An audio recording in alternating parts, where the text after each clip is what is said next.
بسم اللہ الرحمن الرحیم۔ نہایت واجب الاحترام ناظرین کرام، کیا آپ جانتے ہیں کہ وہ کون سے 3 طرح کے بدنصیب آدمی ہیں جو قرآن کی تلاوت تو کرتے ہیں مگر اپنے نامہ اعمال میں اجر و ثواب کے بجائے گناہ کا اضافہ کر رہے ہیں؟ پیارے ناظرین، آج کی اس خصوصی اور اصلاحی ویڈیو میں آپ کی خدمت میں قرآن مقدس کی عظمت کے حوالے سے کچھ ایسی لرزہ خیز اور اہم باتیں پیش کرنے جا رہا ہوں جنہیں سن کر یقیناً آپ کی روح کانپ اٹھے گی، دل خوف خدا سے دھڑکنے لگے گا اور ہمیں اس بات کا سچا احساس ہوگا کہ ہم کس قدر غفلت اور لاپرواہی کی زندگی گزار رہے ہیں۔ سب سے پہلے اس لرزہ خیز حقیقت اور فکر انگیز سوال پر غور کیجئے کہ آخر وہ کون سے 3 طرح کے بدنصیب آدمی ہیں جو قرآن کی تلاوت اگر کرتے ہیں تو اپنے نامہ اعمال میں اجر و ثواب کے بجائے گناہ کا اضافہ کر رہے ہیں۔ جی ہاں، یہ وہ لوگ ہیں جو اللہ کے کلام کی حرمت اور تلاوت کے لازمی شرائط کو پامال کرتے ہوئے نادانستہ طور پر اپنی عاقبت برباد کر رہے ہیں، اپنی آخرت برباد کر رہے ہیں۔ یاد رکھیں، قرآن مجید انسان کے لیے اللہ تعالیٰ کی سب سے خاص اور عظیم نعمت ہے، جس میں زندہ معجزات، ہدایت کی تفصیل، روشن تذکرے، انعامات الہی، تقرب ربانی اور کرامات کا ٹھاٹھیں مارتا ہوا دریا معجزن ہے۔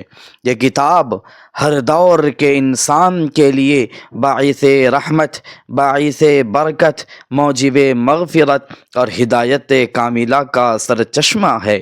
اللہ تعالیٰ کی سچی خوشنودی، برائیوں سے مکمل بچاؤ، اچھائیوں کی راہ پانے، آلام و مسائل سے چھٹکارا حاصل کرنے اور دکھ، تکلیف و رنج و کلفت سے نجات کا بہترین طریقہ، امن و سکینت کا واحد سبب اور رشد انسانی و فلاح و بہبود کا اصل منبع ہے۔ انسان کو صحیح معنوں میں مسجود ملائکہ اور اشرف المخلوقات کا درجہ دلوانے کے لیے اللہ تعالیٰ نے خیر اور شفا کا یہ منبع سب نبیوں کے سردار اور رسولوں کے امام حضرت محمد مصطفیٰ صلی اللہ علیہ وسلم پر نازل فرمایا۔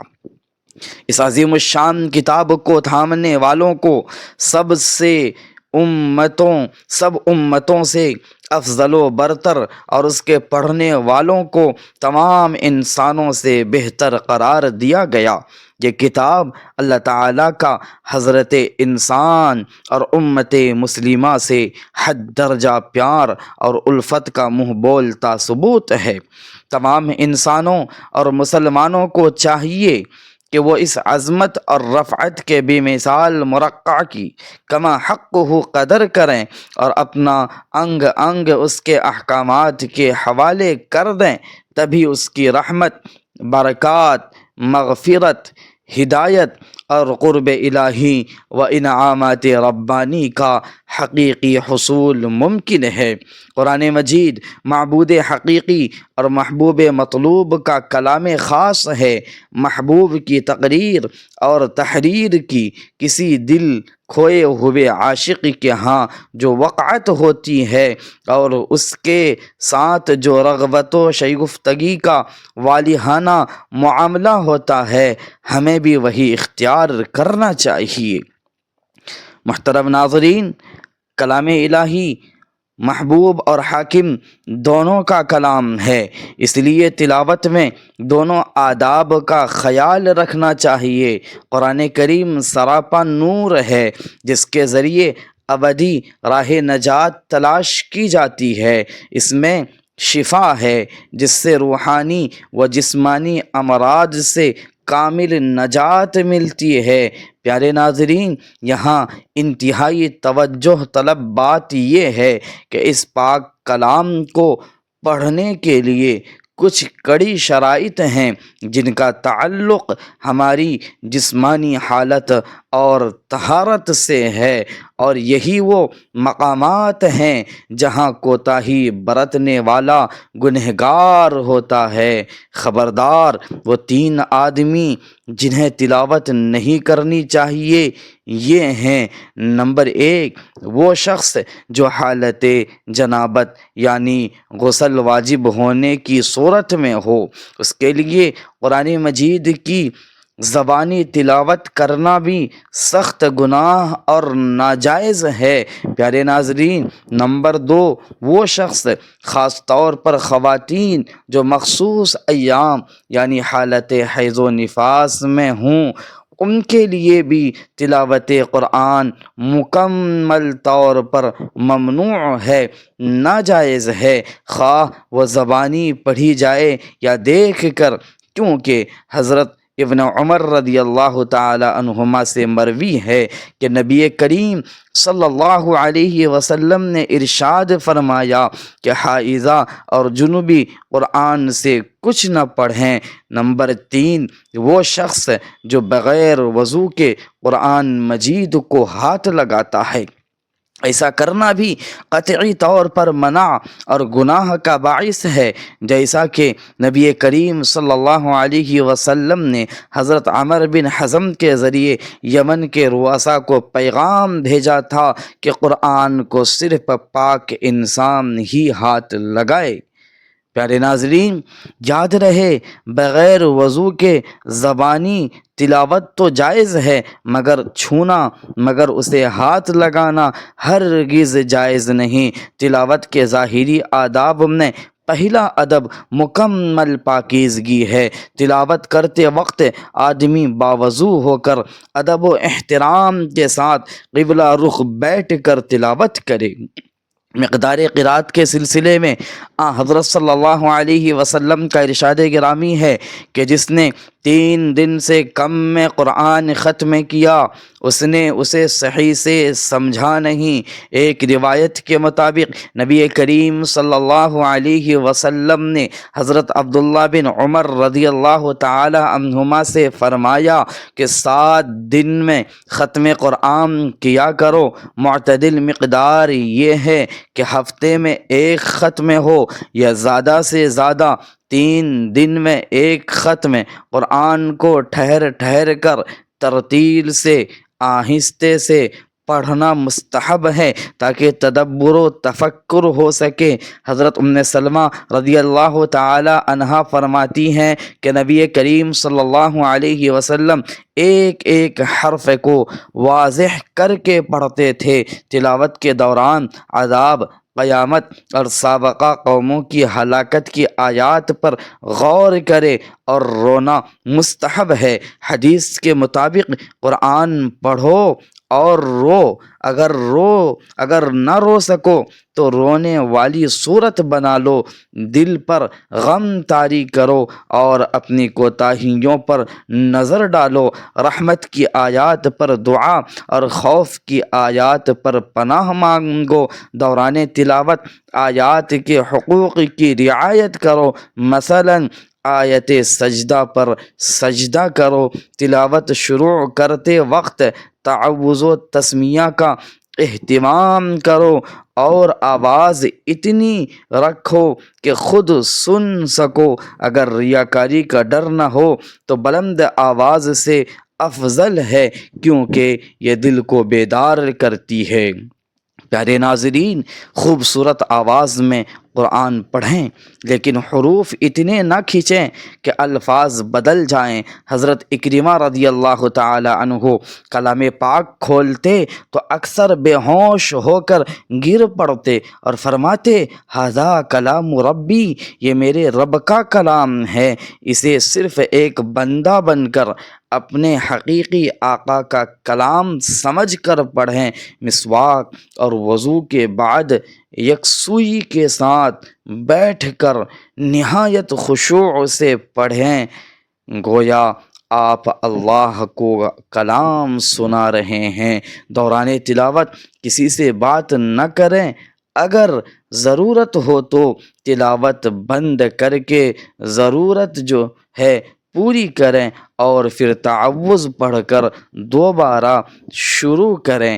پیارے ناظرین، یہاں تلاوت کے باطنی آداب کو سمجھنا بھی نہایت ضروری ہے، جن کے بغیر تلاوت کا اصل مقصد فوت ہو جاتا ہے۔ باطنی آداب میں پہلا درجہ عظمت کلام کا ہے۔ عظمت کلام کا ہے یعنی قاری پڑھنے والا یہ تصور کرے کہ یہ کسی بشر کا نہیں بلکہ اس ذات کا کلام ہے جس کے قبضے میں کائنات کی ہر شے ہے۔ دوسرا ادب دل کی حاضری ہے۔ تلاوت کے دوران خیالات کو منتشر نہ ہونے دیں اور یہ محسوس کریں کہ اللہ تبارک و تعالی آپ سے مخاطب ہے۔ تیسرا اہم باطنی ادب تدبر ہے، یعنی ہر آیت کے معنی و مفہوم میں غوطہ زن ہونا۔ اگر کسی آیت کی سمجھ نہ آئے تو اسے بار بار دہرائیں یہاں تک کہ اس کی حقیقت دل میں اتر جائے۔ چوتھا ادب تخلی ہے، یعنی دل کو ان تمام رکاوٹوں اور گناہوں کے زنگ سے پاک کریں جو فہم قرآن کی راہ میں حائل ہوتے ہیں۔ جب تک آئینہ صاف نہ ہو عکس نظر نہیں آتا، اسی طرح جب تک دل صاف نہ ہو قرآنی نور جلوہ گر نہیں ہوتا۔ پیارے ناظرین، پانچواں ادب تخصیص ہے، یعنی قرآن کی ہر نصیحت، ہر وعید اور ہر وعدے کو اپنے لیے خاص سمجھیں۔ یہ نہ سوچیں کہ یہ قصے صرف پرانی قوموں کے لیے تھے، بلکہ یہ سمجھیں کہ آج اللہ نے مجھے ان واقعات سے سبق سکھا رہا ہے۔ چھٹا باطنی ادب ترقی ہے، یعنی قاری پڑھنے والا کا حال یہ ہو جائے کہ وہ یہ سمجھے کہ میں اللہ کے حضور کھڑا اسے کلام سنا رہا ہوں، اور اس سے بلند مرتبہ یہ ہے کہ وہ یہ مشاہدہ کرے کہ اللہ خود اسے اپنا کلام سنا رہا ہے۔ پیارے ناظرین، قرآن کو شک و شبہ سے بالا تر، برحق اور شفا کا باعث جاننا، اس پر ایمان لانا اور اس کے احکامات کو لازم حیات بنانا ضروری ہے۔ اسے ہمیشہ بلند اور پاک جگہ پر رکھیں اور ناپاک ہاتھ نہ لگائیں۔ قرآن مقدس اللہ کی عظیم و برکت والی کتاب ہے، اس کے ایک ایک حرف پر 10 نیکیاں ہیں، اور یہ دنیا و آخرت کی تمام پریشانیوں کا بہترین علاج ہے۔